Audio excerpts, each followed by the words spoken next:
आ मैं तुम्हें हुसैन का सफर फजाइल की सूरत में सुनाने लगा। मौजू से दिलचस्पी ना हो तो कोशिश कीजिए कि ताईद का हक अदा हो। इमाम हुसैन अलैहिस्सलाम ने मदीना छोड़ा और मक्का पहुंच गए।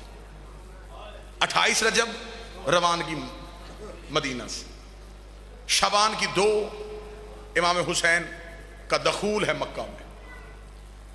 फिर इमाम हुसैन अलैहिस्सलाम 4.5 माह तक मक्के में बैठे रहे। तारीख मुअर्रख ने हमें कहा हुसैन हज का इंतजार कर रहे थे।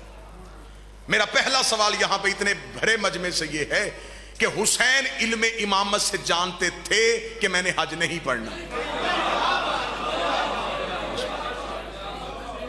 करबला सानेहा नहीं, करबला हादसा नहीं, करबला एक राज था जो पहले तय हो चुका था।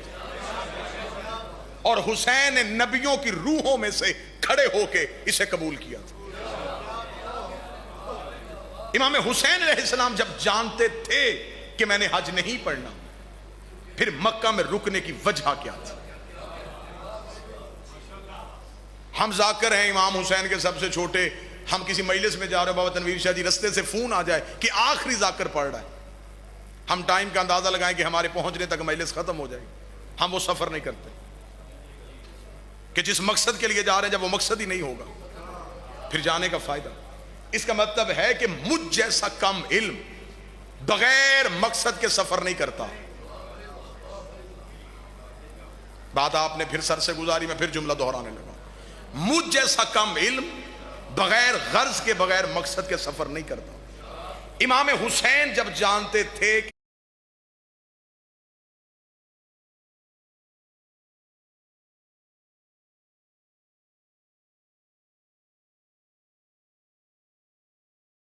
कि हज नहीं पढ़ा जाएगा, फिर मक्का में रुकने की वजूहात क्या थी? बिस्मिल्लाह सरकार, मैं वो वजह पढ़ना चाहता हूं।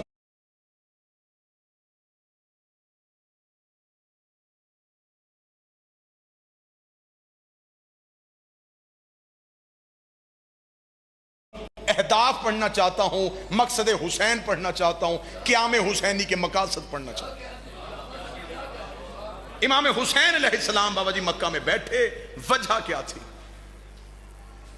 इतना कमजोर कर दिया गया था इमामत के ओहदे को, इतना कमजोर कर दिया गया था कि उम्मत यह समझती थी कि अगर दीन में हुज्जत ना भी हो तो दीन चल सकता है। उन्होंने खिलाफत इमामत के अलावा दे के उन्होंने कह दिया अगर खलीफा इमाम के बगैर बन सकता है तो दीन भी इमाम के बगैर चल सकता है। इतना दुनिया हुज्जत के अतात से महरूम हो गई थी कि मौला अली को 19 रमजान को कूफे की मस्जिद में ज़रब लगी और लोग ये सवाल कर रहे थे कि अली मस्जिद में क्यों गए थे? क्या अली नमाज पढ़ते थे? इतना उम्मत को दूर कर दिया गया था इमामत से। ये तमहीद ज़हन में रखिएगा ताकि मैं अहदाफ हुसैन पढ़ सकूं। इमाम हुसैन मक्का बैठ गए ताकि इमाम हुसैन बताएं कि इमामत में कितना इख्तियार है। और यह भी मेरी कौम के नौजवान याद रखिएगा, जो इमाम हुसैन मक्का में बैठे, कहीं खैमे लगा के, कहीं कैंप लगा के, कहीं किराए के घर लेके, किसी मुसलमान के मेहमान बन के नहीं, जितनी देर मक्का रहे अपनी नानी खदीजा के महल में रहे। मक्का में लोगों के कच्चे घर थे, बीबी का महल था। हुसैन ने जाके वारिस बन के दरवाजा खोला, बीबी का बेटा उसी घर में मौजूद। 1057 खुतबे तारीख अरब ने लिखे जो इमाम हुसैन ने मक्का मौजूदगी में दिए। अब इंतजार कर रहे थे इमाम हुसैन हज का कि हज में लोग पूरी दुनिया से इकट्ठे होंगे। याद रखिएगा वो दौर मीडिया नहीं, एक खबर दूसरे कोने तक पहुंचने के लिए सालों दरकार थे। यानी कि वाकया करबला 3-3, 4-4 साल बाद लोगों को पता चला कि इमाम हुसैन शहीद कर दिए गए। अब इमाम हुसैन इंतजार कर रहे थे कि हज के दिनों में हर मुल्क के मुसलमान आएंगे, बल्कि सिर्फ मुसलमान ही नहीं, अरब की सबसे बड़ी तजारती मंडी हज के दिनों में लगती थी। मौजू के साथ दिलचस्पी है या नहीं?